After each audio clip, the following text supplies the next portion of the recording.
Dans le grand théâtre de l'histoire américaine, où les empires se mesurent à la hauteur de leur gratte-ciel et à l'éclat aveuglant de l'or, il existe une anomalie silencieuse, cachée dans les bois profonds de l'Arkansas. L'imaginaire collectif ne retient souvent qu'un nom, Sam Walton, et une entité tentaculaire, Walmart, dont les enseignes bleu néon ont colonisé l'horizon comme une marée inarrêtable.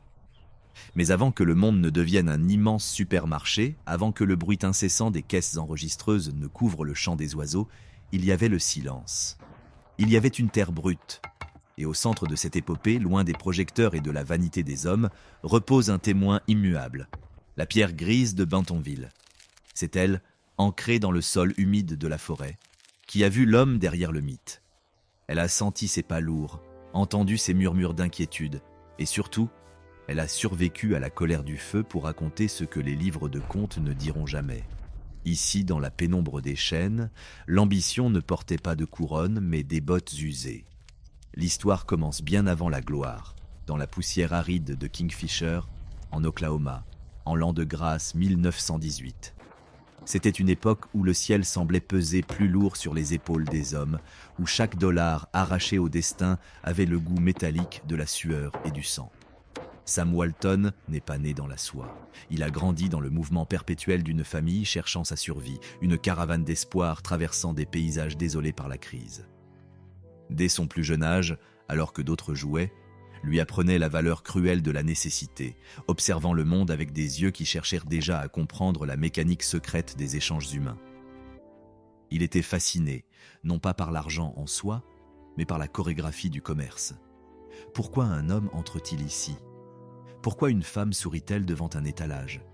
Il décryptait le langage muet des marchandises alignées, comprenant instinctivement que la loyauté d'une âme s'achète avec un sourire sincère et une promesse tenue, une leçon gravée dans son esprit comme une loi divine. Le temps a passé. Les canons de la Seconde Guerre mondiale se sont tus. Et en 1945, le soldat est devenu marchand. À Newport, dans l'Arkansas, il a planté son premier drapeau, non pas sur une forteresse, mais sur une modeste boutique Ben Franklin, un five and dime, où l'on vendait de tout pour presque rien. C'était un laboratoire, une cellule monacale, où Sam étudiait la psychologie des foules avec la rigueur d'un scientifique et la passion d'un artiste. Il mémorisait les visages, apprenait les noms, transformant chaque transaction banale en un pacte de confiance, tissant un lien invisible mais indestructible avec une clientèle qui se sentait enfin reconnue. Sa philosophie était d'une simplicité tranchante, presque brutale, vendre moins cher, traiter l'autre comme un frère et laisser l'engrenage tourner. C'est sur cette base, humble et terrienne, que se dresserait plus tard le colosse Walmart, une puissance financière capable de faire trembler les marchés mondiaux, transformant Sam Walton en un roi sans couronne, un milliardaire qui refusait obstinément de jouer le rôle que la société voulait lui assigner. Car l'argent, ce grand corrupteur des âmes, a glissé sur Sam Walton comme l'eau sur la roche de sa maison. Alors que sa fortune enflait jusqu'à devenir une abstraction vertigineuse, l'homme restait ancré, rejetant le faste des manoirs de marbre, les lustres de cristal et les serviteurs en livrée qui sont l'apanage habituel des puissants. Il n'y avait pas de place pour la vanité à Bentonville. C'est là, dans cette ville tranquille aux rues bordées d'arbres, que le véritable cœur de l'Empire battait, loin du vacarme de Wall Street. La maison des Walton n'était pas un monument à sa propre gloire, mais une structure basse, un ranch de plein pied qui se fondait dans le paysage avec une humilité déconcertante, presque comme si elle s'excusait d'exister. En 1958, Sam et son épouse Helen, gardienne du foyer et de l'esprit, ont décidé de bâtir non pas une maison, mais un refuge en symbiose avec la nature.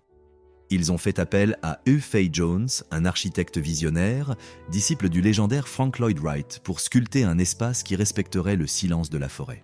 Ils ont choisi un terrain boisé, traversé par le murmure constant d'un ruisseau, refusant de raser les arbres, préférant que l'architecture s'incline devant la majesté des chênes centenaires. Jones a créé un barrage subtil sur le ruisseau, donnant naissance à une cascade et un étang de réflexion, amenant la lumière liquide et le mouvement perpétuel de l'eau jusqu'au seuil de leur intimité.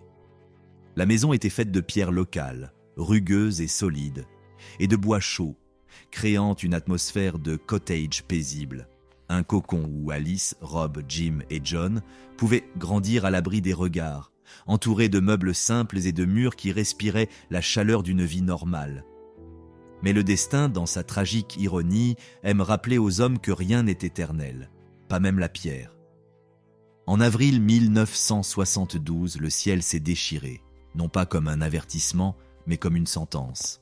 Un éclair, violent et précis, a frappé la maison, transformant le sanctuaire en bûcher. Ce n'était pas un simple incendie, c'était le chaos primitif qui reprenait ses droits. Imaginez le rugissement terrifiant du bois sec qui éclate, le sifflement aigu des vitres qui fondent sous une chaleur infernale, libérant une fumée noire et grasse qui s'élevait vers les étoiles comme l'âme tourmentée de la maison. Sam et Hélène ont échappé au brasier, mais ils ont dû affronter une torture plus subtile, l'impuissance. Debout dans la boue, éclairés par la lueur vacillante de leur propre désastre, ils ont vu 30 ans de souvenirs se tordre et disparaître. Les livres de contes, les premières photos, les lettres intimes, tout ce qui faisait la texture de leur vie a été réduit à une poussière grise. La pierre grise de Bentonville, notre témoin silencieux, a noirci sous l'assaut, marqué à jamais par la colère des éléments. Pourtant, là où d'autres auraient vu une fin définitive, une raison de fuir, Hélène a vu une toile vierge. Au matin, dans l'odeur âcre de la cendre froide, elle a pris une décision d'acier. Elle a rappelé l'architecte E. Fay Jones avec une détermination froide. Ils allaient reconstruire, pas pour effacer la cicatrice, mais pour la transcender, pour élever un phénix de bois et de verre surgissant des décombres. Si ce récit de cendres et de résilience captive votre esprit, je vous invite à sceller un pacte avec nous. Rejoignez notre cercle d'initiés en vous abonnant dès maintenant, afin que les prochaines grandes tragédies de l'histoire ne se jouent pas sans vous. La reconstruction a ouvert une parenthèse temporelle d'une ironie mordante, digne d'une tragédie grecque. Alors que les fondations d'une demeure plus vaste se dessinaient dans la terre meurtrie, l'homme le plus riche d'Amérique a élu domicile dans une boîte de tôle. Une caravane double wide, posée précairement à quelques mètres du chantier, est devenue le centre névralgique de l'Empire. C'était une image qui défiait la raison. Sam Walton, dont la fortune pouvait acheter des nations, vivait au rythme de la pluie battant sur un toit de métal bon marché, une symphonie de percussions qui berçait ses nuits. Dans cet espace exigu, où l'air sentait le café réchauffé et le plastique, il y avait une pureté monacale. Sam s'asseyait à une table en formica ébréchée, étalant des cartes géographiques et des bilans financiers, planifiant la conquête commerciale du monde depuis une cellule de prisonniers. Il recevait parfois des banquiers de Wall Street, leurs costumes italiens froissés par l'inconfort, leurs regards incrédules balayant l'intérieur spartiate. Sam s'amusait de ce contraste. C'était son test ultime de caractère. Il demandait parfois à Hélène si tout ce luxe à venir, cette nouvelle maison avec son air conditionné, était bien nécessaire. Et chaque fois, la voix ferme de son épouse le ramenait à la réalité, coupant court à son avarice légendaire. « Oui, Sam, nous le faisons. » Et lorsque la nouvelle porte s'est enfin ouverte, ce n'était pas le luxe qui les frappait, mais le retour à une dignité perdue. La nouvelle porte s'ouvre, et soudain, l'architecture s'efface pour laisser place à une prière minérale. Nous ne sommes pas dans une maison, mais dans une extension organique de la forêt elle-même. E. Fay Jones n'a pas simplement dessiné des murs, il a orchestré une géométrie sacrée où chaque ligne dirige le regard vers l'infini végétal. C'est ici que la pierre grise de Bentonville, notre témoin immuable, a été réassemblée, pierre après pierre, lavée de la suie du passé pour former les murs du salon. Ces pierres ne semblent pas avoir été posées par la main de l'homme, mais avoir poussé du sol comme des racines géologiques surgissant des entrailles de l'Arkansas. La lumière ne pénètre pas ici, elle y habite. D'immenses parois de verre abolissent la frontière entre le dedans et le dehors, créant une illusion parfaite où les chaînes centenaires semblent faire partie du mobilier. Le salon est conçu comme un conseil de guerre intime, dominé par une cheminée massive, un autel païen dédié au feu domestique. L'espace respire, se dilate et se contracte selon les heures du jour, capturant les ombres longues du crépuscule et la clarté crue du matin. C'est une cathédrale de silence où l'homme n'est qu'un invité temporaire de la nature, un lieu où la vanité humaine est écrasée par la majesté du bois et de la roche. Dans cette cathédrale de simplicité, chaque objet a son poids de sens, refusant le superflu pour ne garder que l'essentiel. Sur les étagères, point d'or ou de diamants, mais des vases simples, des fleurs coupées du jardin par la main d'Hélène, des décorations saisonnières qui marquent le passage inexorable du temps. C'est un minimalisme qui n'est pas une mode mais une discipline spirituelle, la preuve vivante que le vide est souvent plus riche que le plein. Juste à côté, dans la pénombre rassurante, se trouve la Hearth Room, la salle du foyer, une alcôve plus secrète, plus sombre. Ici, sous un plafond aux motifs géométriques complexes, signature indélébile de l'architecte Fay Jones, l'atmosphère rappelle les couloirs d'un château oublié, un lieu de retraite pour l'esprit. C'est là, devant une seconde cheminée, que Sam Walton venait s'asseoir, le regard perdu dans la danse hypnotique des flammes. On dit que dans ce silence, bercé par le crépitement du bois, les stratégies qui allaient conquérir le monde et bâtir l'empire Walmart ont été conçues, non pas dans le bruit de la bourse, mais dans la solitude d'un homme face au feu. La cuisine, quant à elle, est le ventre pragmatique de la maison, une alliance moderne de granit froid et d'acier inoxydable, conçue non pour la représentation, mais pour l'action nourricière. C'est un laboratoire de la vie quotidienne où Hélène officiait, où les odeurs de repas mijotés remplaçaient les parfums de luxe, où la famille se retrouvait pour rompre le pain sans cérémonie, loin des protocoles étouffants de la haute société. Même au sommet de sa puissance financière, le clan Walton a préservé cette liturgie domestique, ses rires partagés autour d'une table, affirmant que la véritable richesse se mesure à la chaleur d'un repas commun. Le long du couloir adjacent, une salle de stockage massive abrite les vestiges de 4 enfances, une archive vivante de jouets, de vêtements et de souvenirs, gardant la maison ordonnée, comme si le désordre de la vie devait être soigneusement catalogué et rangé hors de vue. Les chambres, sanctuaires du sommeil pour Alice, Rob, Jim et John, refusent elles aussi l'ostentation. Pas de lits à baldaquin dignes des rois de France, mais du bois solide, des meubles sur mesure, et cette lumière naturelle qui inonde tout. Les murs ne portent pas de toiles de maîtres inestimables, mais les posters d'adolescents, les livres écornés, les trésors dérisoires qui constituent l'univers intime d'un enfant. Le visiteur égaré serait frappé par cette normalité déconcertante. Rien ici ne trahit la présence d'une fortune colossale. Tout respire la vie d'une famille américaine laborieuse, créant un contraste vertigineux entre la réalité de leur puissance et l'humilité de leur refuge. Dehors, le paysage a été sculpté pour paraître sauvage, une extension des bois des Ozarks qui refusent d'être domestiqués. Les escaliers de bois descendent vers une cour ouverte, théâtre des jeux d'été et des courses du chien familial, sous l'ombre bienveillante des grands arbres. L'architecte a orchestré une symphonie visuelle où l'eau de la cascade chante une mélodie apaisante, connectant la maison à la terre profonde de l'Arkansas.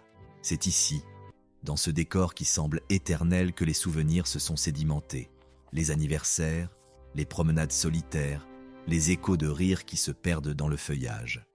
Cette maison est un manifeste de pierre et de bois, une déclaration silencieuse selon laquelle le confort ne s'achète pas avec du marbre, mais se construit avec des valeurs. Sam Walton aurait pu s'offrir Versailles, il aurait pu multiplier les manoirs à travers le continent comme il a multiplié ses magasins.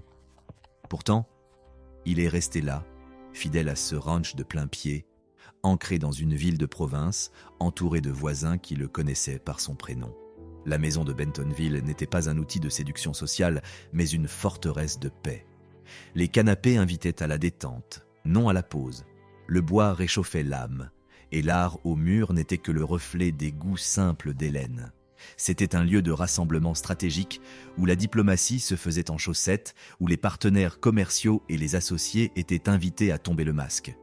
Sam savait que la vérité d'un homme se révèle plus facilement devant un feu de cheminée que sous les néons d'un bureau. La salle à manger, avec sa longue table et ses chaises de bois, est devenue le dernier bastion de l'humanité face à la machine corporative.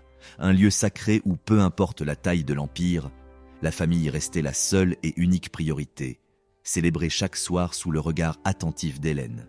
Lorsque les jours raccourcissent et que les fêtes de fin d'année enveloppent l'Arkansas d'un manteau de givre, la pierre grise de Bentonville semble s'adoucir, absorbant la lueur vacillante des bougies plutôt que la lumière crue du soleil. La salle à manger, d'ordinaire si sobre, se transforme alors en un théâtre d'ombres et de lumière, saturé par les parfums lourds d'une cuisine faite maison, une alchimie sensorielle qui rappelle aux occupants que la gloire est éphémère, mais que la faim et le partage sont éternels. Pourtant, même dans ces moments de célébration, la maison refuse de céder aux caprices du luxe inutile. L'obsession de Sam et Hélène pour la fonctionnalité frise l'ascétisme. Chaque meuble en bois, patinée par les années, est une déclaration de guerre contre le superflu, une ode à la durabilité dans un monde obsédé par le jetable. Les étagères ne ploient pas sous le poids de bibelots inestimables, mais soutiennent humblement les albums photos et les livres écornés, gardiens silencieux de la mémoire familiale, tandis que les placards dissimulent le désordre inévitable de la vie, préservant une harmonie visuelle qui apaise l'esprit tourmenté. C'est une maison qui ne cherche pas à séduire, mais à exister, offrant aux visiteurs non pas le frisson de l'envie, mais le confort rare d'une vérité nue. Cette vérité éclate avec une tendresse particulière dans les chambres des enfants, ces incubateurs de destin où Alice, Rob, Jim et John ont forgé leurs âmes avant de devoir porter le poids de l'Empire. Alice, future gardienne des arts, s'endormait entourée de livres et d'esquisses, préfigurant les musées qu'elle bâtirait un jour, tandis que ses frères transformaient leur sanctuaire en temple dédié au sport et à la compétition saine. Ces pièces n'étaient pas des vitrines pour héritiers gâtés, mais des terres fertiles baignées de lumière solaire, conçues pour cultiver la créativité et la responsabilité. Et même lorsque les oiseaux ont quitté le nid pour conquérir le monde, Hélène, en archiviste mélancolique, a préservé ces espaces, gardant intacts les dessins d'enfants et les trophées poussiéreux, comme si figer le temps pouvait empêcher l'innocence de s'enfuir totalement. Mais pour comprendre la mécanique secrète de cette ascension vertigineuse, il faut pénétrer dans le sein des saints, le bureau de Sam.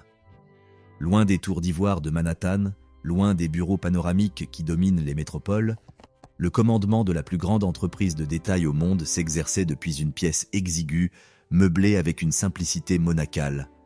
Un bureau de bois, quelques étagères fonctionnelles, une chaise confortable mais sans prétention. Voilà le trône du roi du commerce.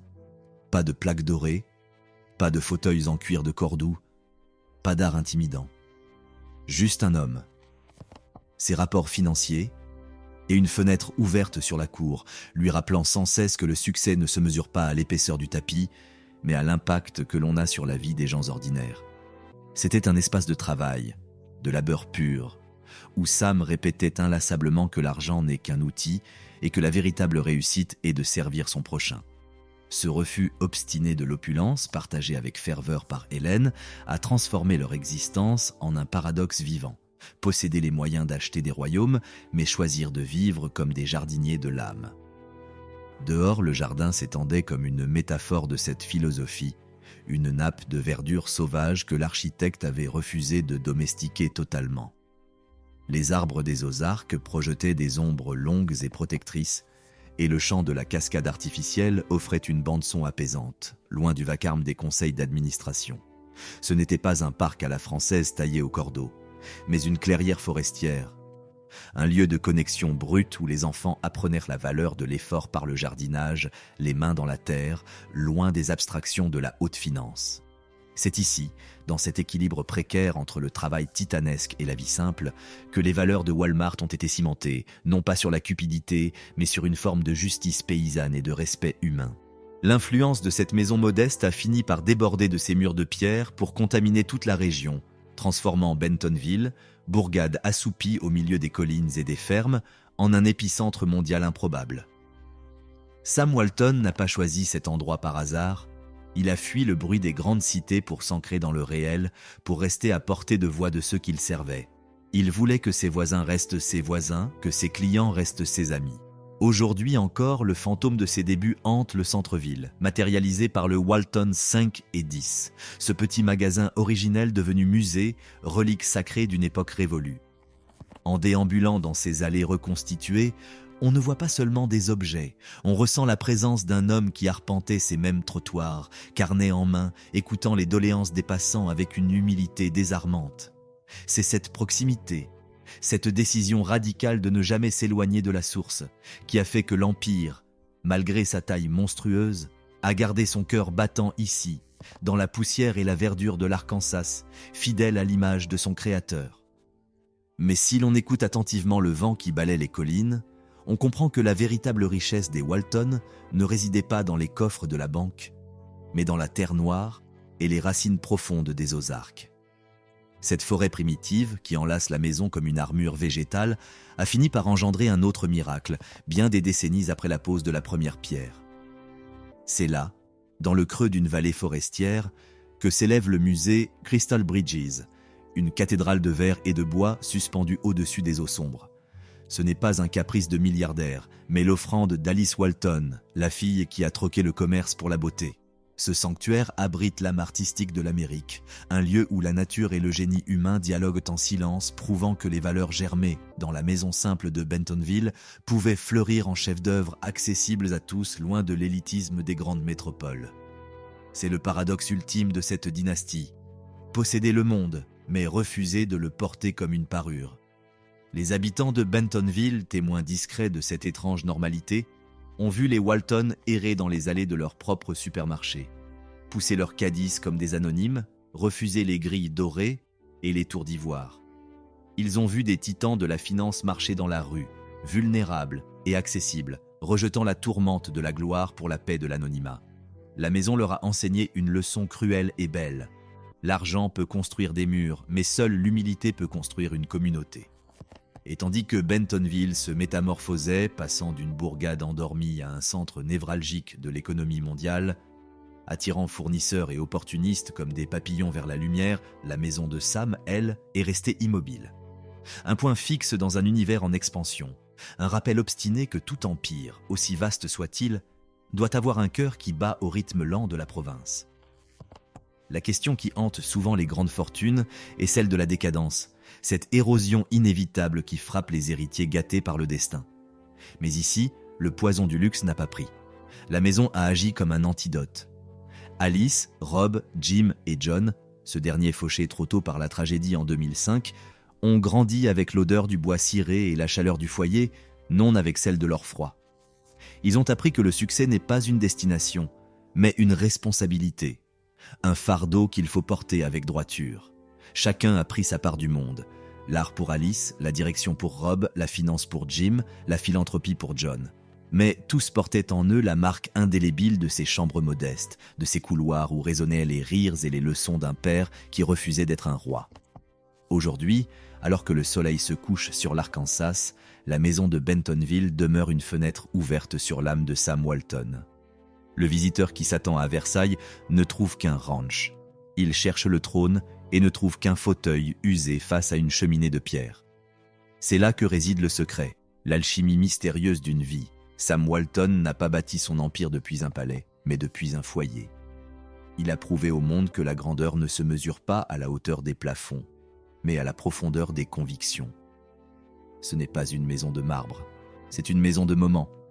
Le crépitement du feu pendant les nuits d'insomnie stratégique, le bruit des couverts dans la cuisine où Hélène régnait en maître, le silence studieux d'un bureau sans faste. Mais il ne faut pas s'y tromper. Cette quiétude était une nécessité vitale, un mécanisme de survie. Au-delà de la lisière protectrice des arbres, la créature que Sam avait engendrée ne dormait jamais. Walmart était devenu une entité affamée, un prédateur commercial insatiable avalant l'Amérique ville après ville, broyant la concurrence sous son poids titanesque. Le vacarme de cette machine en marche était assourdissant, une clameur constante de profit, de logistique et de conquête. La maison de Bentonville agissait alors comme un sas de décompression, le seul endroit sur Terre capable de faire taire le monstre. Dès que Sam franchissait le seuil, il laissait l'empereur à la porte pour redevenir l'homme. Les murs de pierre absorbèrent les vibrations du monde extérieur, offrant un silence lourd et réparateur. C'était ici, et seulement ici, que le poids écrasant de millions d'employés et de milliards de dollars glissait de ses épaules. Sans ce refuge, sans cet ancrage dans la terre humide et le bois simple, la folie des grandeurs l'aurait sans doute dévoré tout entier. C'est une épopée qui s'achève non pas dans le bruit et la fureur, mais dans la quiétude d'un jardin où l'eau chante encore. Sam Walton, l'homme qui a changé la face du commerce mondial, a laissé derrière lui bien plus que des milliards. Il a laissé une philosophie gravée dans le bois et la pierre, une vérité simple et terrifiante. On peut conquérir la terre entière, mais à la fin, on ne rentre jamais que chez soi. La même modestie qui imprégnait les murs de chaux et de bois s'est répandue au-delà du seuil, coulant dans les veines de la communauté comme une sève invisible. Lorsque le rideau est tombé en 1992, marquant la fin de l'homme, mais non celle du mythe, la mort n'a pas arrêté l'œuvre. Les enfants Walton, héritiers de ce sang mêlé à la terre de l'Arkansas, ont porté le flambeau non pas comme une couronne, mais comme un outil. Ils ont continué de sculpter le paysage social, érigeant des écoles là où il n'y avait que du vide, dessinant des parcs pour que l'innocence puisse courir, et bâtissant des musées pour que l'âme puisse s'élever. Les commerces locaux ont prospéré à l'ombre du géant, nourris par cette même philosophie née dans le silence de la maison familiale. Car cette demeure n'était pas seulement un refuge, elle était le creuset d'une industrie entière, un laboratoire secret où l'avenir du commerce mondial se décidait, non pas sous les lustres de cristal d'une salle de conseil new-yorkaise, mais autour d'une table à manger marquée par les éraflures du quotidien. C'est ici, dans cette cathédrale de la banalité, que les dogmes de Walmart ont été forgés. L'obsession de l'accessibilité, le soin quasi religieux apporté aux clients, le respect sacré de l'employé, la chasse impitoyable aux coûts inutiles pour sauver le dollar des familles modestes. Tout cela n'est pas né dans des graphiques boursiers. Ces idées ont germé dans l'esprit d'un homme qui vivait dans un ranch ordinaire, qui mangeait dans des assiettes simples et qui refusait que la complexité vienne polluer l'efficacité. La maison de Bentonville enseigne une leçon qui fait trembler les fondations des tours d'ivoire. La grandeur n'a pas besoin de décor d'opéra pour exister. Les idées les plus révolutionnaires, celles qui changent la face du monde, peuvent naître n'importe où, même dans la pénombre d'un salon de province, pourvu que l'esprit soit clair et l'intention pure. Les pèlerins du capitalisme qui affluent aujourd'hui à Bentonville cherchent souvent, avec une avidité voyeuriste, les signes extérieurs de la puissance. Ils s'attendent à des grilles de fer forgées hautes comme des murailles de prison, à des caméras de surveillance et à l'isolement hautain des monarques. Mais ce qu'ils trouvent les frappe de stupeur. Une maison qui se fond dans le décor, camouflée par sa propre normalité, alignée sur une rue bordée d'arbres comme n'importe quelle autre habitation du quartier. Cette absence de spectacle est le spectacle même. La maison se dresse comme un reproche silencieux à la vanité du monde, rappelant brutalement que l'humilité est une armure bien plus solide que l'ostentation.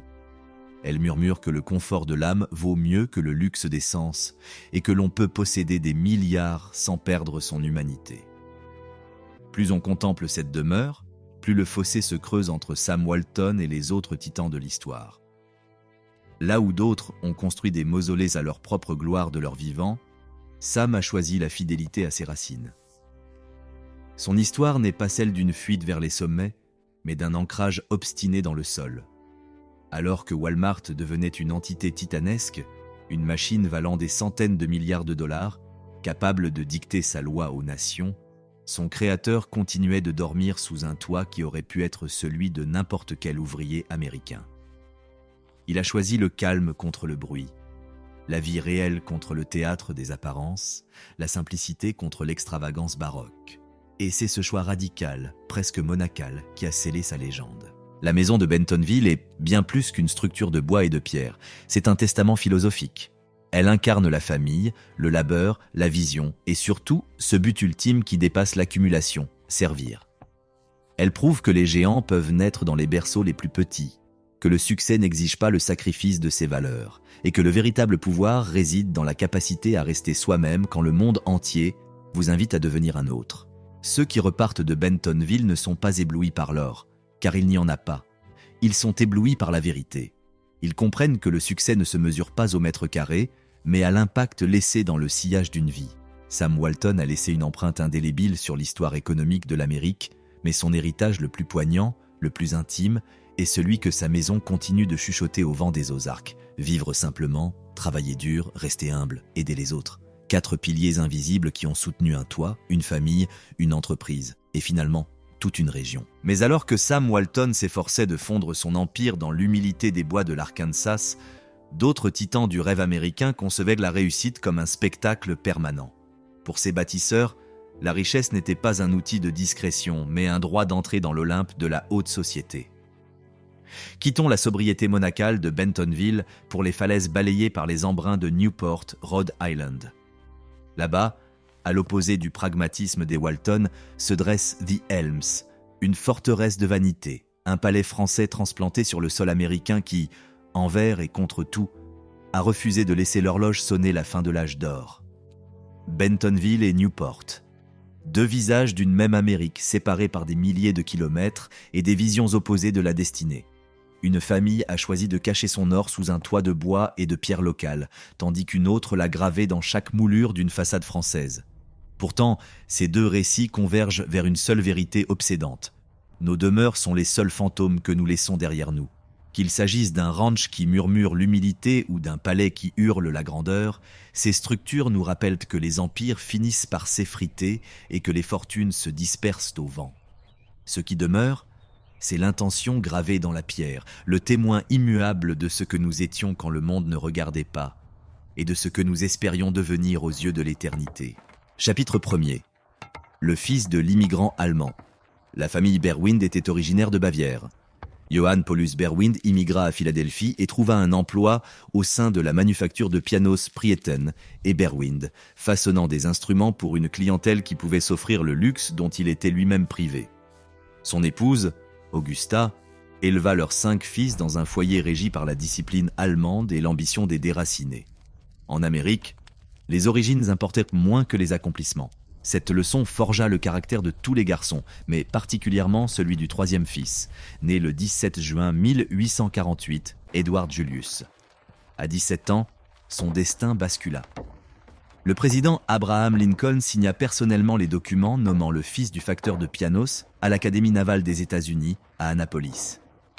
Les archives ne révèlent pas précisément comment ce miracle se produisit. Quelqu'un d'influent avait décelé son potentiel.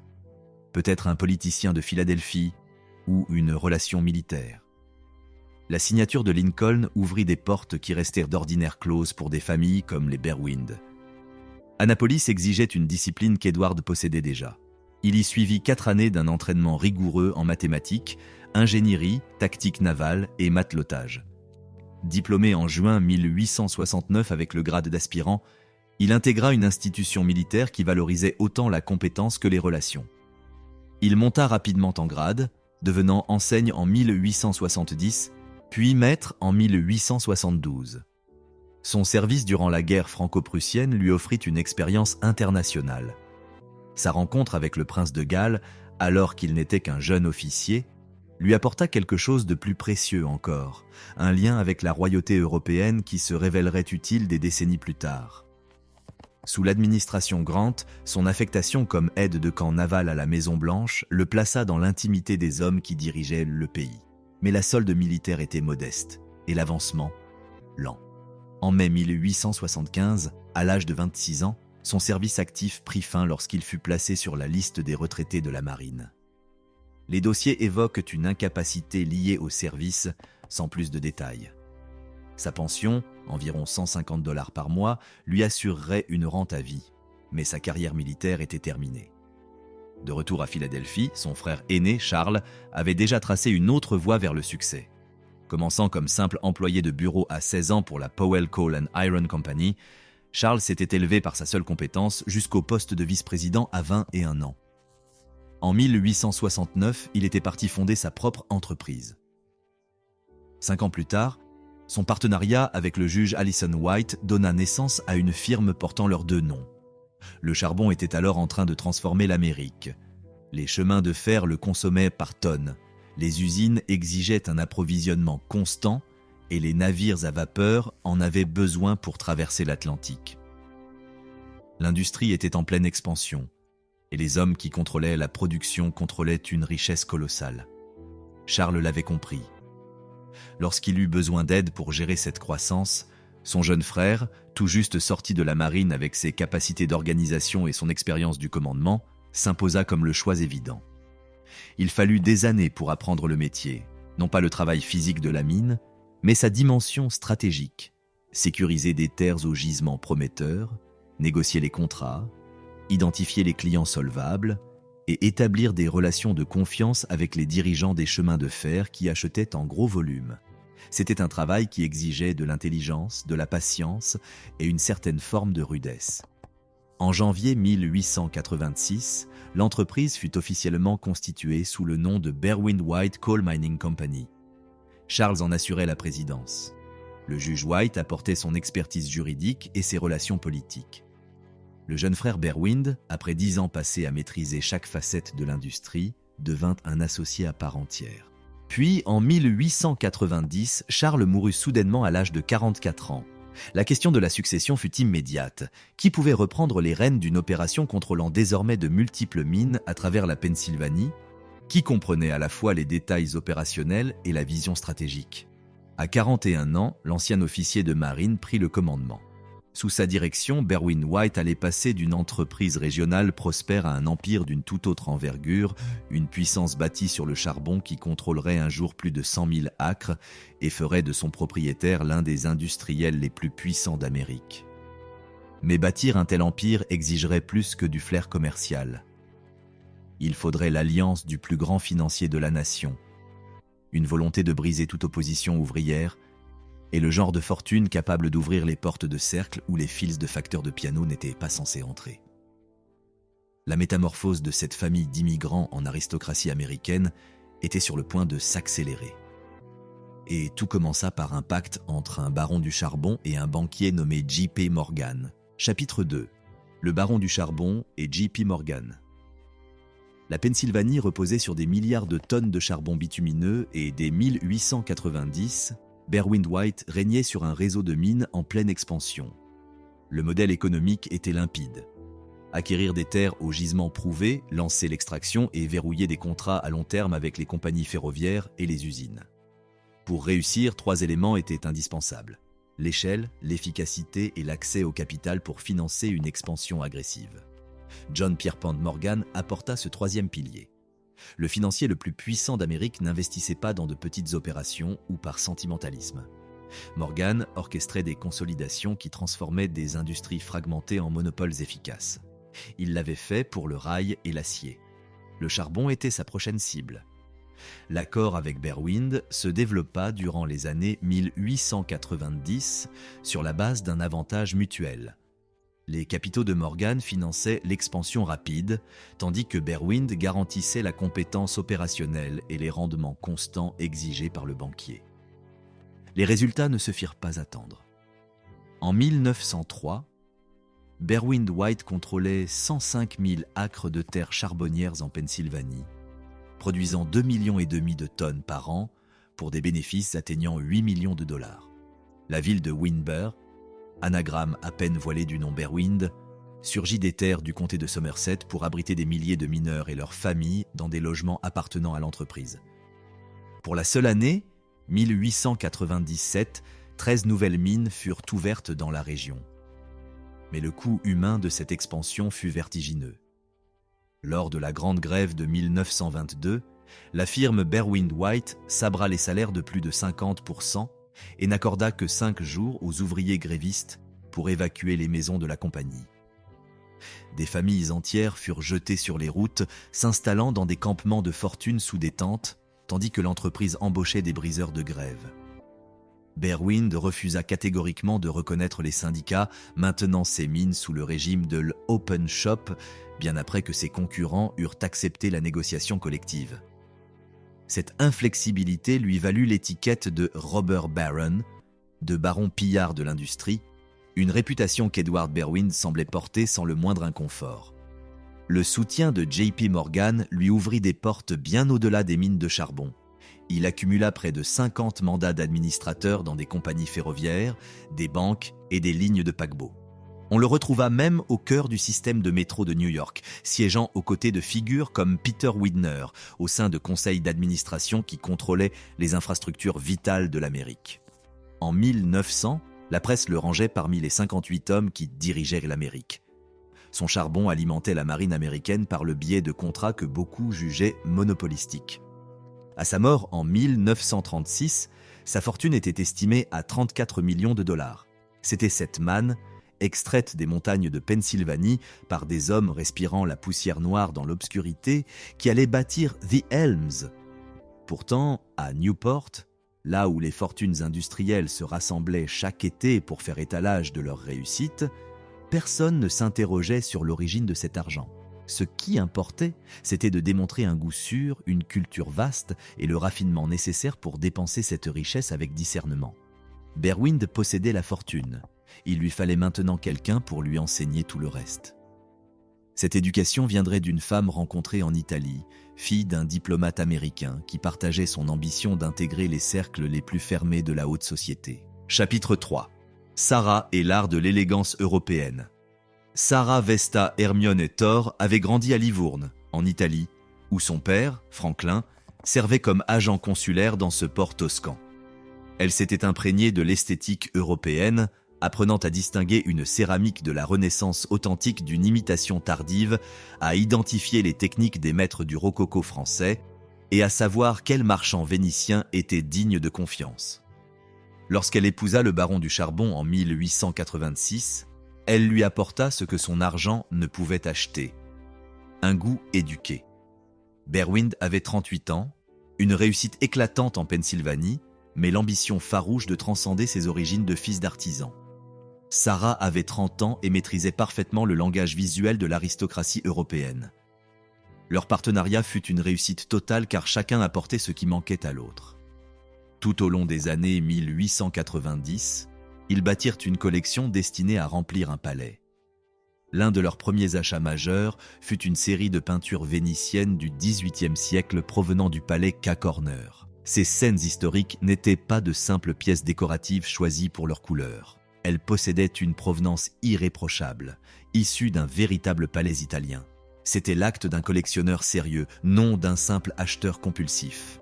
Suivirent des œuvres françaises, des toiles rococo d'une finesse que Sarah admirait, des céramiques de la Renaissance rachetées à des familles nobles en déclin et des jades orientaux témoignant d'une sophistication cosmopolite. Chaque objet, soigneusement authentifié, prouvait qu'ils appartenaient désormais à cette caste dont la richesse semblait ancienne, même si elle était récente. Depuis 1888, le couple passait ses étés à Newport, louant une propriété sur Bellevue Avenue que les anciens propriétaires appelaient « The Elms ».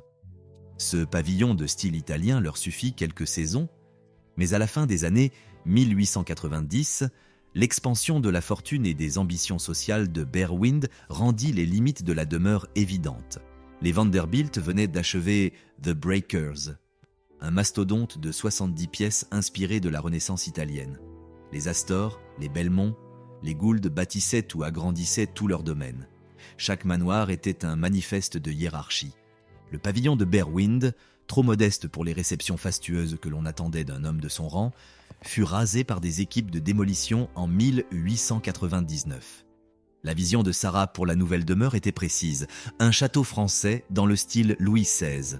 Ce choix n'était pas seulement dicté par la mode, mais par l'héritage de plusieurs siècles de culture aristocratique que ce style véhiculait. Une façade de calcaire inspirée du néoclassicisme français annoncerait que les propriétaires comprenaient la sophistication européenne, bien au-delà de leur succès commercial américain. Berwind accepta immédiatement et engagea Horace Trumbauer, un architecte de Philadelphie dont la renommée commençait à grandir.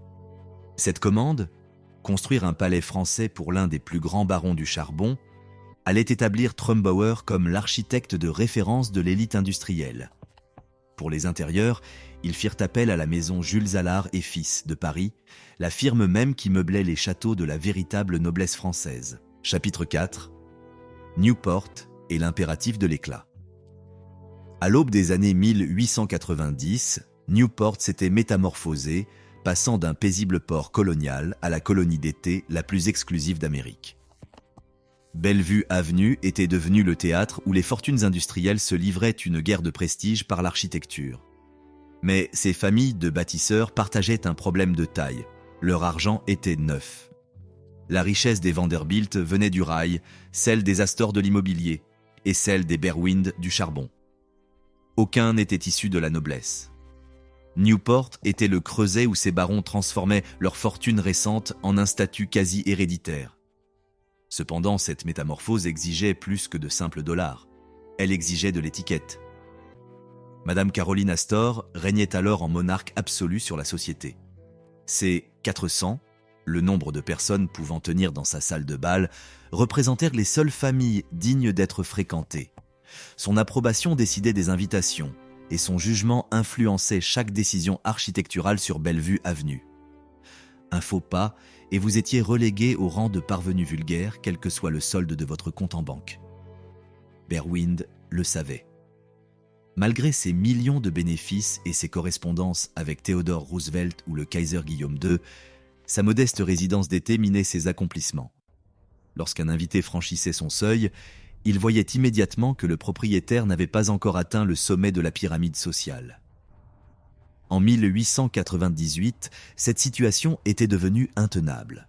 Les Vanderbilt importaient des pièces entières de palais européens et Stanford White dessinait des manoirs qui redéfinissaient les standards de la démesure. Chaque saison apportait un nouveau triomphe architectural qui plaçait la barre plus haut. Sarah poussa pour que les travaux commencent. Elle avait été patiente, mais cette patience s'émoussait à chaque réception qui lui rappelait que sa demeure n'était pas à la hauteur de son ambition. Le choix de l'architecte fut crucial. Richard Morris Hunt, le créateur de The Breakers, était mort en 1895. Stanford White était brillant mais réputé difficile. Berwind voulait un talent capable de se consacrer corps et âme au projet. Horace Trumbauer, né en 1868, était l'homme de la situation. Ce palais ne devait pas être une simple maison. Il devait réduire au silence quiconque oserait encore contester la place du fils du facteur de pianos au sein de l'aristocratie industrielle américaine. Si cette plongée au cœur des intrigues et de la démesure de l'âge d'or vous passionne, je vous invite à soutenir ce récit et à vous joindre à nous pour explorer les secrets des plus grands héritages de l'histoire. S'il s'était déjà illustré auprès d'une clientèle fortunée, Horace Trumbauer n'avait pas encore atteint cette renommée nationale qui consacre les maîtres. Pour lui comme pour Berwind, cette collaboration était une providence. Le baron du charbon avait besoin de l'architecte idéal, et Trumbauer avait besoin du projet d'une vie. Les exigences de Sarah étaient d'une précision chirurgicale. Elle ne voulait ni l'emphase du baroque, ni les excès du rococo, mais l'élégance épurée du néoclassicisme français des années 1750. Trumbauer s'inspirerait du château d'Asnières, joyau bâti près de Paris en 1750. L'aménagement intérieur, quant à lui, serait confié à la prestigieuse maison Jules Allard et Fils, les décorateurs attitrés de la véritable aristocratie française. Le budget dépasserait le $1 million, une somme colossale pour l'époque, mais Berwind n'hésita pas. Trumbauer promit une livraison en 2 ans, à condition de mener les travaux avec une agressivité de fer. Dès l'été 1901, les Berwind entendèrent recevoir le tout Newport dans une demeure conçue pour prouver leur légitimité. 48 pièces parées d'œuvres européennes certifiées, des jardins destinés à éclipser Bellevue Avenue, et une technologie si parfaitement dissimulée que la maison semblerait fonctionner par enchantement. Chaque détail devait hurler, non pas seulement la richesse, mais ce goût et cette sophistication qui séparent, dit-on, la véritable élite des simples industriels fortunés. Le pavillon qui les avait tant embarrassés appartenait au passé. À sa place s'élèverait un monument capable de faire taire chaque doute, de répondre à chaque critique murmurée et d'ancrer les Berwind pour l'éternité au panthéon des grandes familles de Newport. Du moins, tel était le plan. Chapitre 5. Un rêve français sur le sol américain. Le chantier débuta au printemps 1899. Le terrain exigeait une préparation herculéenne. Niveler le sol, creuser assez profondément pour soutenir 5 étages de calcaire et d'acier et concevoir des systèmes de drainage capables de protéger la structure durant des siècles. Des centaines d'ouvriers s'activèrent sous la direction des entrepreneurs Smith et Fils. Le plan de Trumbauer reposait sur une ossature en acier, une révolution pour une construction résidentielle. Alors que la plupart des maisons reposaient encore sur des murs porteurs en maçonnerie, l'acier permettait des pièces plus vastes, des plafonds plus hauts et une liberté totale dans l'agencement. Plus crucial encore, l'acier rendait l'édifice ignifuge. Le souvenir de The Breakers, entièrement dévasté par les flammes en 1892 avant d'être reconstruit par les Vanderbilt, hantait les esprits. Berwind ne tolérerait aucun risque de voir son investissement partir en fumée. Les façades furent parées de calcaire de l'Indiana, acheminées par rail depuis le Midwest. Sur place, les tailleurs de pierre façonnèrent chaque bloc avec une rigueur millimétrée. La teinte pâle et le grain fin de la pierre capturaient la lumière avec une douceur exquise, conférant à la façade cette noblesse française voulue par Trumbauer. Si l'architecte s'était inspiré d'Asnières, il en livra une interprétation plutôt qu'une copie, adaptant les proportions au gigantisme américain et aux techniques du XIXe siècle.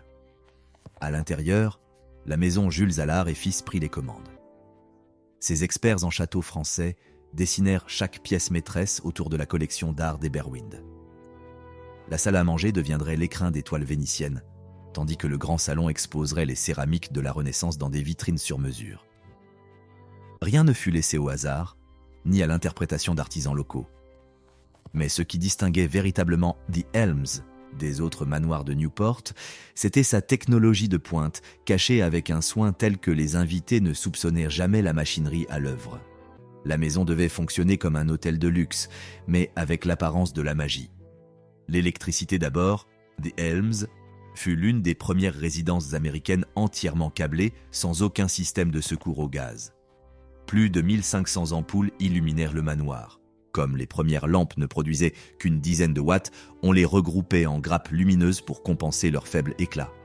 La centrale électrique, avec ses générateurs et ses tableaux de commande, était reléguée dans les profondeurs du sous-sol, loin des regards. Vint ensuite la réfrigération. L'une des premières machines à glace électriques à usage domestique fut installée en cuisine, libérant les Berwind de la dépendance aux livraisons de glace. La machine était massive, bruyante et exigeait une surveillance constante, mais elle permettait de servir un champagne parfaitement frappé à n'importe quelle heure du jour ou de la nuit. Pour le chauffage, 3 chaudières à charbon trônaient au sous-sol. Mais le charbon posait un problème esthétique. Comment acheminer des tonnes de combustible sans que les invités ne voient les chariots poussiéreux ou les ouvriers à la tâche? La solution de Trumbauer fut ingénieuse. Un tunnel souterrain reliant la rue au sous-sol. Le charbon arrivait sur de petits wagons circulant sur des rails, voyageant de l'extérieur jusqu'à la chaufferie sans jamais apparaître à la surface. Le système fonctionnait en sens inverse pour l'évacuation des cendres. La communication, elle aussi, était digne d'un palais moderne. Des boîtiers d'appel installés dans presque chaque pièce permettaient d'envoyer des signaux aux tableaux indicateurs des quartiers de service. Les membres de la famille pouvaient ainsi convoquer un domestique spécifique sans jamais avoir à hausser la voix. Pour le personnel, cela signifiait une réactivité absolue.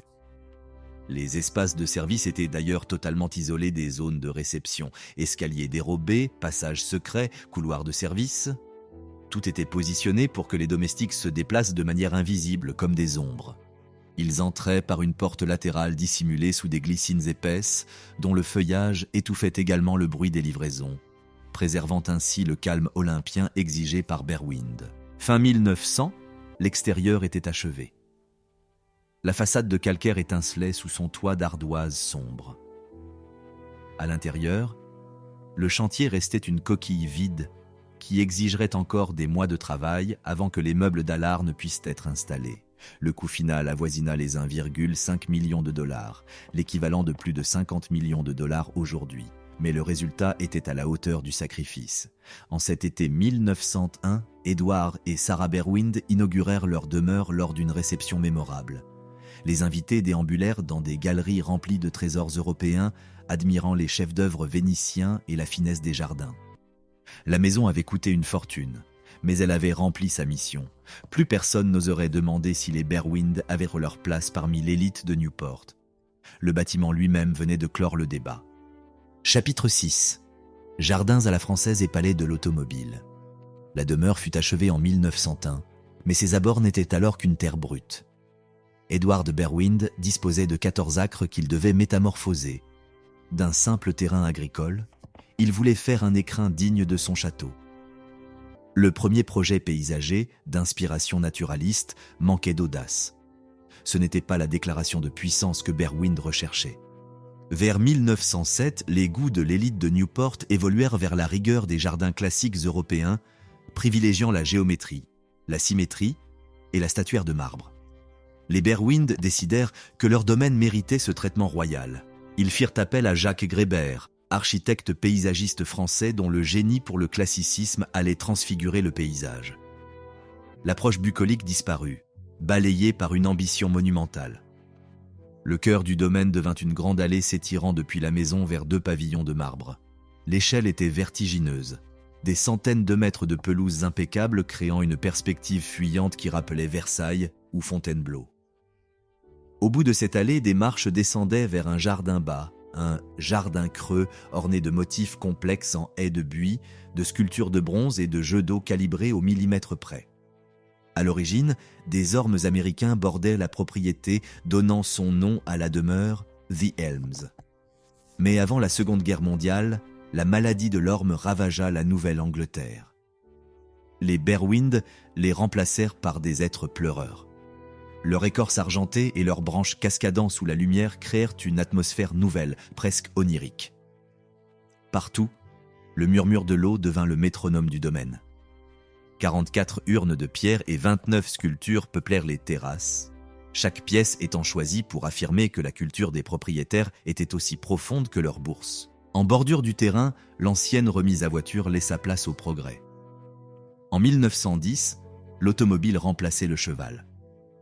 Trumbauer dessina alors un garage en calcaire, assorti au château. Long de 40 mètres, c'était l'un des plus vastes garages privés d'Amérique. On y trouvait même une curiosité devenue légendaire, une plaque tournante pour automobile. Le vieux cocher des Berwind, devenu chauffeur par nécessité, n'avait jamais réussi à maîtriser l'art de la marche arrière dans des espaces aussi confinés. Plutôt que de congédier cet employé fidèle, Berwind fit installer ce plateau rotatif. La voiture y entrait, pivotait sur elle-même, et le chauffeur n'avait plus qu'à sortir en marche avant. C'était le luxe ultime, adapter l'architecture aux limites humaines. En 1914, le domaine atteignit sa pleine maturité.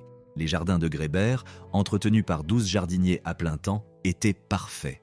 Le fils de l'immigrant bavarois avait réussi son pari, créer un domaine capable de rivaliser avec les plus grands châteaux d'Europe.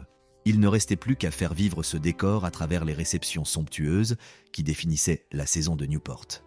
Cette tâche allait incomber à Sarah, qui savait mieux que quiconque ce qu'il fallait pour impressionner des invités qui possédaient déjà tout. Chapitre 7. 40 serviteurs pour une illusion de perfection. Faire battre le cœur de The Elms exigeait une armée de l'ombre, 40 personnes travaillant selon une hiérarchie orchestrée avec une précision militaire. 16 domestiques s'occupèrent de l'intérieur, majordomes, valets, femmes de chambre, cuisiniers, tandis que 24 ouvriers maintenaient l'extérieur dans un état de grâce permanent. Ensemble, ils créaient l'illusion que ce palais de 48 pièces fonctionnait de lui-même comme par enchantement. La saison ne durait que 6 semaines, du 4 juillet à la fin du mois d'août. C'était le moment où l'exigence de perfection des Berwind atteignait son paroxysme. La majeure partie du personnel voyageait avec la famille entre leur hôtel particulier de New York et Newport, arrivant quelques jours à l'avance pour ouvrir les pièces, aérer les salons et faire briller chaque poignée de porte. Le majordome régnait sur la maison avec une autorité absolue. Sous ses ordres, les valets servaient les repas et veillaient au confort des messieurs. L'intendante, elle, dirigeait les femmes de chambre. En cuisine, un chef importé de France, car la gastronomie française était alors la seule acceptable pour l'élite, commandait une brigade dévouée à l'excellence. Le personnel était recruté principalement en Angleterre ou en Irlande, là où la formation au service domestique était la plus rigoureuse. Ces serviteurs comprenèrent les codes, le silence et les protocoles rigides de la grande vie. Au 3e étage, 16 chambres simples et 3 salles de bain communes les accueillaient. Les règles étaient strictes. Seuls les célibataires logeaient dans la maison. Les couples mariés travaillaient généralement à l'extérieur et vivaient au-dessus du garage. L'invisibilité était la clé de voûte du service. Les domestiques empruntaient des escaliers dérobés et des couloirs de service conçus pour que les maîtres et leurs invités ne les croisent jamais, à moins d'avoir été convoqués. Presser un bouton dans un salon envoyait un signal silencieux vers un tableau indicateur dans les quartiers de l'ombre. À The Elms, le luxe n'était pas seulement ce que l'on voyait, c'était aussi tout ce que l'on ne voyait pas. Le travail acharné, la sueur et la discipline de ceux qui, dans les coulisses, rendaient possible ce rêve de l'âge d'or. L'entrée principale réservée aux domestiques se situait sur le flanc du bâtiment, dissimulée sous d'épaisses glycines dont le feuillage dense occultait la vue depuis les fenêtres supérieures.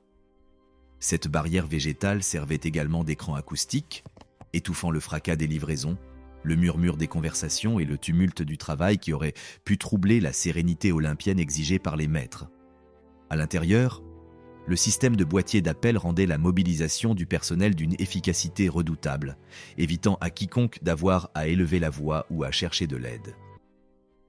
Presque chaque pièce disposait de boutons reliés à des tableaux annonciateurs situés dans les quartiers de service. Une pression dans la bibliothèque envoyait un signal immédiat. Un domestique consultait le panneau, identifiait la pièce et accourait. Cette technologie préfigurait l'interphone, à ceci près qu'elle était strictement unilatérale. La famille pouvait convoquer l'ombre, mais l'ombre n'avait aucun moyen de communiquer vers la lumière. Le service des repas relevait d'une véritable chorégraphie millimétrée. Les mets préparés dans les cuisines du sous-sol gagnaient l'étage via un monte-plat, débouchant dans l'office du majordome, attenant à la salle à manger. Là, les valets dressaient les plats sur des plateaux d'argent avant de les introduire dans la salle sous la direction du majordome. Chaque mouvement était chronométré, chaque plat arrivait à la température idéale et chaque service s'enchaînait avec une fluidité parfaite. Les convives n'assistaient qu'à la représentation finale, ignorant tout de la logistique complexe qui la rendait possible. Le tunnel à charbon illustrait jusqu'à quel point les Berwind poussaient ce culte de l'invisibilité. Durant les mois d'hiver, des tonnes de combustible étaient nécessaires pour alimenter les 3 chaudières du sous-sol. Plutôt que de tolérer la vue de charrettes de livraison et d'ouvriers couverts de suie à proximité du château, le domaine utilisait un véritable chemin de fer souterrain. Les wagons circulaient depuis Dixon Street jusqu'aux entrailles de la demeure. Le charbon arrivé dans l'ombre était pelleté hors de vue et les cendres étaient évacuées par le même chemin. Ce labeur était sale et épuisant, mais pour les invités, il n'existait tout simplement pas. La buanderie, logée dans une autre aile du sous-sol, était le théâtre d'un travail dantesque. Au début du XXe siècle, faire la lessive signifiait chauffer l'eau, frotter à la main, essorer et repasser avec des fers pesants. Pour un foyer de cette envergure, la quantité de linge était colossale. Pourtant, les draps et les nappes d'une blancheur immaculée apparaissaient chaque jour dans les chambres et les salons comme par enchantement. À l'extérieur, l'exigence était tout aussi implacable. Sous la direction du chef jardinier, les équipes veillaient sur 14 acres de jardin formel où chaque haie de buis devait être taillée au millimètre. Les jardiniers travaillaient toute l'année pour maintenir une perfection qui ne serait admirée que durant 6 courtes semaines d'été. Au garage, le personnel passait de l'entretien des chevaux à celui des automobiles, ses premières mécaniques capricieuses exigeant des soins constants. Posséder ses propres mécaniciens permettait aux Berwind de ne jamais dépendre d'un service extérieur, une norme pour les plus grands domaines de Newport. Ce système, onéreux et rigide, reposait sur une séparation stricte des classes sociales. En 1901, personne ne pouvait prédire que ce monde s'effondrerait en moins de 40 ans. La Grande Dépression, la Seconde Guerre mondiale et l'évolution des mœurs allèrent rendre ces maisons de 40 domestiques insoutenables, même pour les plus fortunés. Les palais de Newport allaient fermer, être vendus ou voir leur personnel réduit au strict minimum. The Elms ferait exception. Bien après que tous les autres foyers comparables eurent disparu, 40 serviteurs continueraient d'emprunter ces escaliers dérobés et de répondre aux appels des boîtiers antiques, préservant l'illusion d'une maison mue par la magie. Mais ce miracle ne serait pas l'œuvre d'Édouard ou de Sarah. Il naîtrait de la volonté d'une autre héritière, résolue à ne jamais laisser le passé s'éteindre. Chapitre 8. Le crépuscule de Sarah et l'avènement de Julia. Le 5 janvier 1922, Sarah Torrey Berwind s'éteignit à The Elms, à l'âge de 66 ans. Son cœur avait cessé de battre, et les médecins ne purent rien pour elle. Édouard, à 73 ans, venait de perdre la femme qu'il avait guidée durant 36 ans à travers les arcanes de la culture et de la haute société. La logique aurait voulu qu'il ferme le manoir. Un veuf septuagénaire n'avait aucune obligation de maintenir un palais de 48 pièces et son armée de serviteurs. Beaucoup de familles de Newport commencèrent d'ailleurs à déserter ces domaines devenus impraticables. Édouard, lui, choisit une autre voie. Il invita sa plus jeune sœur, Julia, à devenir l'hôtesse de ses demeures et à reprendre les rênes sociales autrefois tenues par Sarah. Julia avait 57 ans. Célibataire, elle menait une vie discrète à Philadelphie. Accepter cette invitation signifiait diriger l'hôtel particulier de la 5e avenue en hiver et régner sur The Elms en été. Julia s'installa immédiatement dans ce nouveau rôle. Benjamine de la fratrie, elle avait observé de loin l'ascension de l'empire familial sans jamais participer aux affaires, mais en bénéficiant de sa richesse croissante. Sa vie avait suivi le sillage classique des femmes de son rang, entre gestion domestique et œuvre de bienfaisance. Prendre la place de Sarah l'éleva soudainement au sommet de la hiérarchie sociale. Elle gérait désormais des propriétés parmi les plus prestigieuses d'Amérique, fréquentées par les figures les plus puissantes du pays. Julia se révéla d'une compétence redoutable. Le personnel s'adapta sans peine à son autorité. Les standards d'excellence demeurèrent inchangés, mais Julia insuffla sa propre personnalité au domaine. Plus directe que Sarah, elle se souciait moins des manœuvres mondaines que de l'efficacité quasi militaire de sa maison. Une de ses habitudes choqua d'ailleurs la société de Newport. Julia conduisait elle-même. Dans les années 1920, les femmes de sa condition ne touchaient pas au volant. C'était la tâche des chauffeurs. Mais Julia possédait plusieurs voitures de luxe, dont une Renault, qui devint sa signature, et elle en prenait les commandes dès qu'elle le souhaitait. La rumeur disait même que sa secrétaire passait un gant de blanc sur le volant avant chaque départ pour s'assurer qu'aucune poussière ne vienne souiller les mains de sa maîtresse. Vrai ou romancé, cette anecdote traduisait son caractère, une volonté de faire et une exigence de perfection absolue. Pendant 14 ans, Édouard et Julia formèrent un tandem efficace. Lui gérait ses affaires depuis New York, tandis qu'elle administrait leur demeure avec une rigueur exemplaire. Leur relation n'était pas empreinte d'une grande effusion affective, mais d'un respect mutuel et d'un sens aigu du devoir familial. Ensemble, ils allèrent maintenir vivant le dernier bastion de l'âge d'or. Le rituel estival demeura immuable, fidèle à l'ère de Sarah. 6 semaines à The Elms, à partir du 4 juillet. Des réceptions fastueuses attirant le gratin de Newport. Des dîners où le dressage de la table et le choix des menus recevaient autant d'attention que la liste des invités. Tout était méticuleusement orchestré pour maintenir le rang des Berwind parmi les familles qui comptaient. Le 18 août 1936, Edward Julius Berwind s'éteignit dans son hôtel particulier de New York. Il avait 88 ans et sa santé déclinait depuis plusieurs mois. Les funérailles à l'église Saint-Thomas sur la 5e avenue attirèrent des centaines de personnes, associés, figures de la haute société, politiciens et parents éloignés. Sa dépouille fut transportée au cimetière de West Laurel Hill, en Pennsylvanie, pour être déposée dans un mausolée inspiré de la tour des vents d'Athènes. Horace Trumbauer, qui avait conçu The Elm 36 ans plus tôt, avait également dessiné ce tombeau. La fortune d'Édouard était estimée à 34 millions de dollars. Son testament partageait ses biens entre sa famille et des œuvres caritatives, mais The Elms revint intégralement à Julia. Elle héritait de la maison, des meubles, de la collection d'art, du domaine, de tout. À 71 ans, elle devenait la seule propriétaire de l'un des domaines les plus grandioses de Newport. Un choix immédiat s'imposait à elle. Le manoir était un gouffre financier. Les 40 domestiques représentaient une masse salariale colossale. La Grande Dépression avait érodé même les plus grandes fortunes, forçant beaucoup de familles à réduire leur train de vie ou à vendre leurs propriétés. Julia était riche, certes, grâce au legs d'Edward, mais maintenir The Elms à plein régime consommerait ses ressources à une vitesse vertigineuse. Tout le monde s'attendait à ce qu'elle réduise la voilure, passer à 10 ou 15 domestiques, fermer certaines ailes du château, limiter la saison à quelques jours. C'eût été pratique, rationnel et tout à fait compréhensible. Julia refusa. Elle balaya chaque suggestion de ce genre. The Elms continuerait d'exister exactement comme du temps d'Edward et de Sarah. 40 domestiques, 6 semaines complètes en été, chaque tradition maintenue au millimètre. Le pragmatisme ne l'intéressait pas. Sa seule ambition était de préserver ce que son frère avait bâti, de le faire fonctionner exactement comme il l'avait voulu. Ce que personne ne soupçonnait en 1936, c'est que Julia tiendrait cette position pendant 25 ans.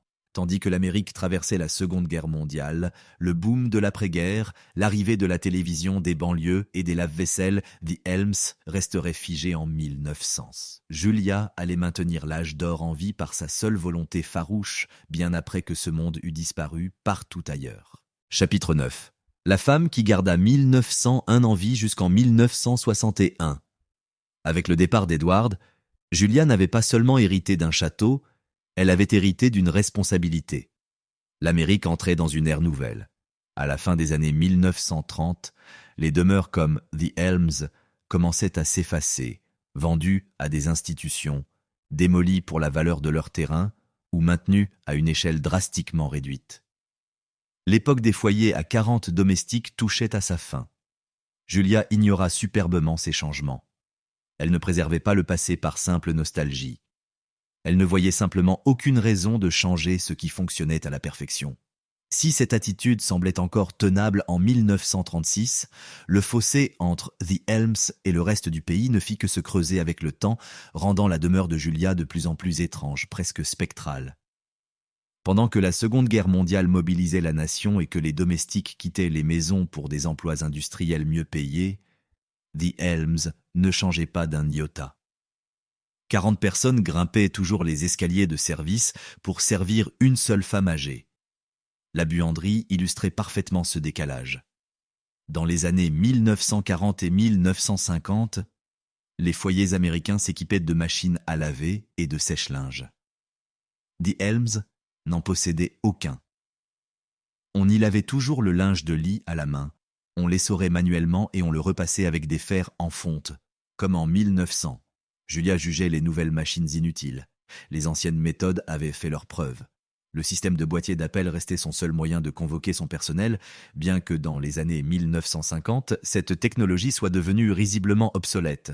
Le téléphone était partout, les interphones permettaient déjà de communiquer dans les deux sens, mais à The Elms, on utilisait toujours ces boutons unidirectionnels conçus avant même l'existence d'un service téléphonique fiable. Julia pressait les boutons. Les domestiques vérifiaient les panneaux, et tout le monde feignait de croire que c'était là un mode de vie normal. Ses hivers à l'hôtel Savoy Plaza de New York suivirent le même schéma. Elle y conservait une suite à l'année, ne revenant à Newport que pour l'été. Pendant que les autres familles abandonnaient leur domaine, The Breakers avait été cédé à la société de préservation, Marble House était vide, Rosecliff luttait pour sa survie. Julia ne se souciait pas de l'aspect économique. The Elms continuerait car telle était la volonté d'Edward. Pourquoi s'obstiner alors que le monde entier avait reconnu que ce mode de vie était terminé? C'était en partie une question d'habitude. Julia dirigeait la maison depuis 1922. 39 étés à répéter les mêmes routines avaient créé un cadre qu'elle n'avait aucune envie de briser. Mais c'était aussi une question de fierté. The Elms était l'accomplissement d'Edward. Son ascension de fils de facteur de piano à baron de l'industrie, son acceptation parmi l'élite américaine. Laisser le domaine péricliter aurait été une trahison. Ainsi, les anachronismes s'accumulaient. En 1958, Julia était l'une des 3 seules résidentes de Newport à employer encore des valets en livrée, des domestiques portant l'uniforme formel pour le service du dîner. Cette pratique, standard en 1900, était devenue d'un archaïsme frappant dans les années 1950. Elle fit toutefois une concession au temps nouveau. Elle invitait régulièrement les enfants pauvres du quartier pour leur offrir des biscuits et du lait. Ce geste généreux, inhabituel pour quelqu'un de sa classe, montrait qu'elle comprenait que la richesse impliquait une certaine obligation envers les plus démunis. Pourtant, cette générosité ne s'étendait pas à la modernisation des conditions de travail de ses propres employés. Ils continuaient de peiner dans des conditions qui auraient été normales en 1900, mais qui frôlaient l'exploitation dans les années 1960. Les jeunes travailleurs se détournant massivement du service domestique, il devenait de plus en plus difficile de recruter pour le château. En 1961, Julia Berwind avait 96 ans. Elle passait toujours ses étés à The Elms, exigeait toujours ses 40 domestiques et maintenait des standards issus d'une époque disparue. Elle avait survécu à tous ceux qui avaient connu Edward. Elle avait survécu à l'âge d'or de plus d'un demi-siècle. Elle était la preuve vivante qu'avec assez d'argent et d'obstination, on pouvait maintenir le passé en vie indéfiniment. Julia Berwind mourut à The Elms le 16 mai 1961. Avec elle, le dernier foyer authentique de l'âge d'or en Amérique cessa d'exister. 40 domestiques, habitués à des conditions de travail du XIXe siècle, firent soudain face à un avenir incertain. La maison, qui n'avait fait aucune concession à la modernité depuis 1901, touchait à sa fin. Ce qui allait suivre allait déterminer si The Elms survivrait ou non. Le neveu de Julia, qui héritait du domaine, n'avait aucun de ses attachements au passé.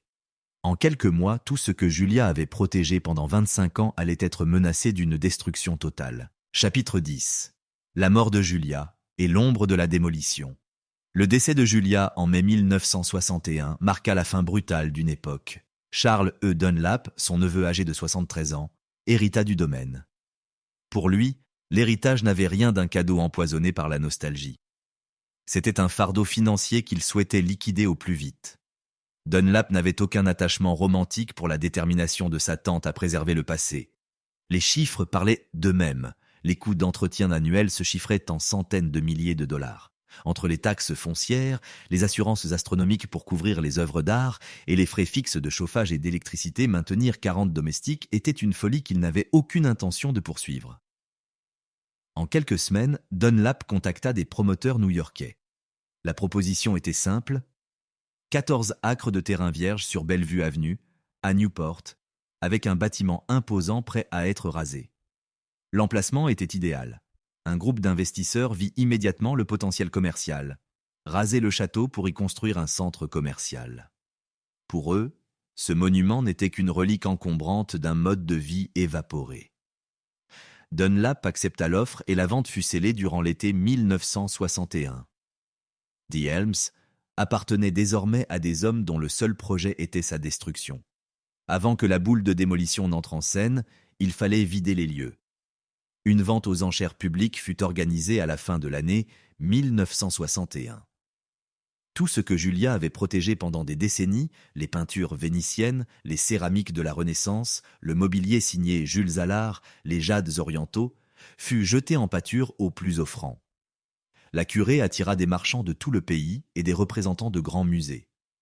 Le Metropolitan Museum of Art de New York fit l'acquisition de plusieurs toiles précieuses. Pour le mobilier, les prix restèrent modestes. En 1961, la mode était à la modernité des banlieues, pas aux pièces massives sculptées pour des plafonds de 4 mètres de haut. Pièce après pièce, The Elms fut dépouillé de sa substance. Une fois les enchères terminées, le manoir n'était plus qu'une coquille vide. Le contraste était saisissant. Sans ses meubles, la maison révélait la splendeur nue de son architecture, mais l'absence de vie y était glaçante. Les voisins observaient ce démantèlement avec une résignation amère. Newport perdait ses joyaux les uns après les autres. Villa Rosa avait déjà été démolie. Stoneacre subissait le même sort. À l'époque, l'idée que le patrimoine architectural de l'âge d'or méritait d'être sauvé n'était pas encore une évidence. Ce n'était, aux yeux de beaucoup, que de vieilles maisons trop coûteuses. La Société de préservation du comté de Newport suivait la situation avec une inquiétude croissante. Fondée à l'origine pour protéger les maisons coloniales du XVIIIe siècle, l'organisation avait commencé à s'intéresser aux manoirs de l'âge d'or, mais ses ressources étaient limitées.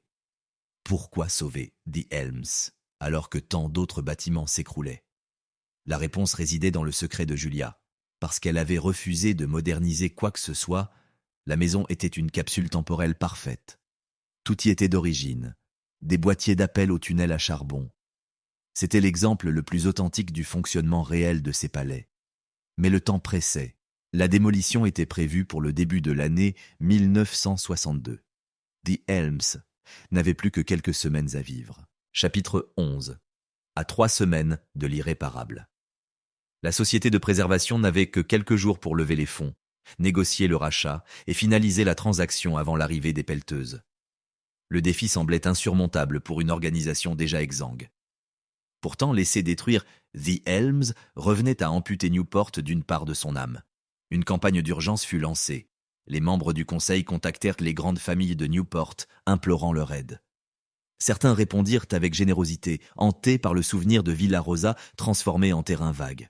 D'autres restèrent sceptiques. Pourquoi jeter de l'argent dans un puits sans fond? Il fallait réunir 116 000 $, le prix payé par les promoteurs. Un coup de pouce inattendu vint du marché boursier. Une instabilité financière au début de l'année 1962 mit sous pression les promoteurs, dont le projet de centre commercial peinait à trouver ses financements. Le capital immobilisé dans The Elms devenait un problème pour eux. Les négociations s'accélérèrent. Les investisseurs voulaient sortir de l'affaire. La société de préservation voulait y entrer. Grâce à une mobilisation de dernière minute, les promesses de dons affluèrent. 5 000 $ ici, 10 000 là. Finalement, un matin de février 1962, à peine 3 semaines avant la date fatidique de la démolition, la transaction fut conclue. Pour 116 000 $, la société de préservation sauvait le château, ses 14 acres et ses dépendances. Le manoir était sauvé, mais il était nu. Le défi suivant était immense. Comment redonner vie à une carcasse vide et transformer ce monument privé en un musée capable de fasciner les générations futures? Le sauvetage de The Elms n'était que le début d'une nouvelle épopée, celle de la renaissance d'un héritage que l'on croyait perdu à jamais. Les promoteurs s'effacèrent, emportant avec eux leurs projets de centres commerciaux. La boule de démolition ne vint jamais frapper les murs de calcaire. Le château était sauvé, mais il n'était plus qu'une cathédrale de silence, presque totalement vide. La vente aux enchères avait dispersé l'âme de la demeure, ne laissant derrière elle que les éléments scellés à l'architecture. Les cheminées monumentales de la salle à manger, des miroirs trop vastes pour être déplacés sans péril, et ces détails ornementaux qui faisaient corps avec l'édifice. La société de préservation entama immédiatement une quête acharnée pour racheter les pièces parties sous le marteau. Certains marchands, émus par la survie miraculeuse du domaine, acceptèrent de revendre leurs acquisitions pour qu'elles retrouvent leur écrin d'origine. D'autres trésors, hélas, s'étaient évaporés à jamais dans le secret de collections privées. Des musées offrirent leurs concours, prêtant du mobilier d'époque pour combler les vides, tandis que des dons d'autres propriétés venaient redonner au château un semblant de vie.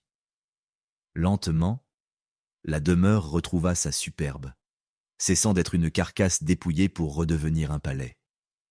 L'urgence n'était pas au recueillement, mais à l'action.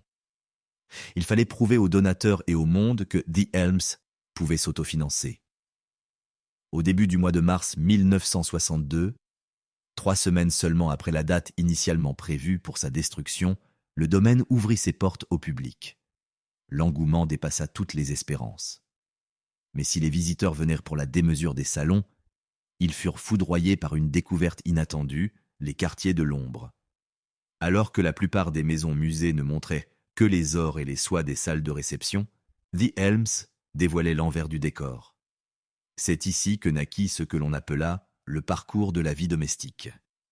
Pour la première fois à Newport, les visiteurs pouvaient emprunter les escaliers de service, pénétrer dans les 16 chambres des domestiques au 3e étage et observer les tableaux annonciateurs qui attendèrent les ordres. Ils pouvaient descendre dans la buanderie, où l'on frottait encore le linge à la main dans les années 1950, ou s'enfoncer dans les entrailles du sous-sol pour découvrir le rail du tunnel à charbon et les chaudières titanesques. C'était là la valeur unique de cette demeure. L'obstination de Julia Berwind, perçue comme une excentricité de son vivant, se révélait être un coup de génie involontaire pour l'histoire. En refusant de moderniser son foyer, elle avait créé une capsule temporelle parfaite.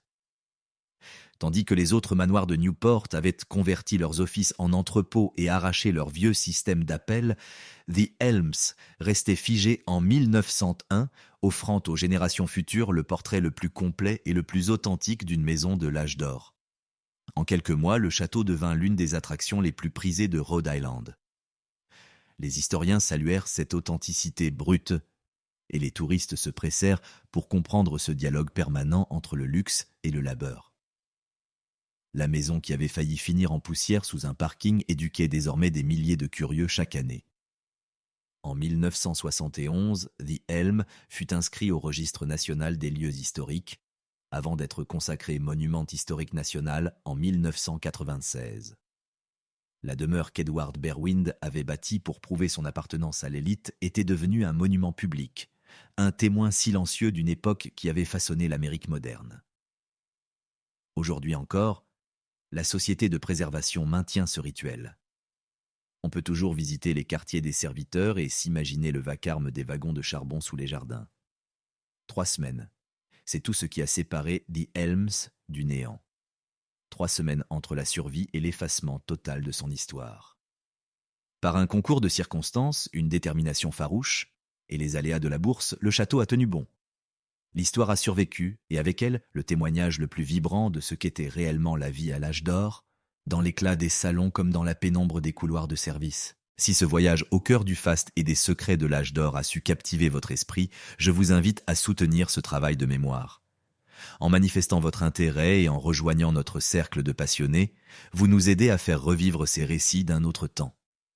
Abonnez-vous pour ne rien manquer de nos futures immersions dans les méandres de l'histoire et du patrimoine, et permettez à ces chroniques de continuer à voyager à travers les âges.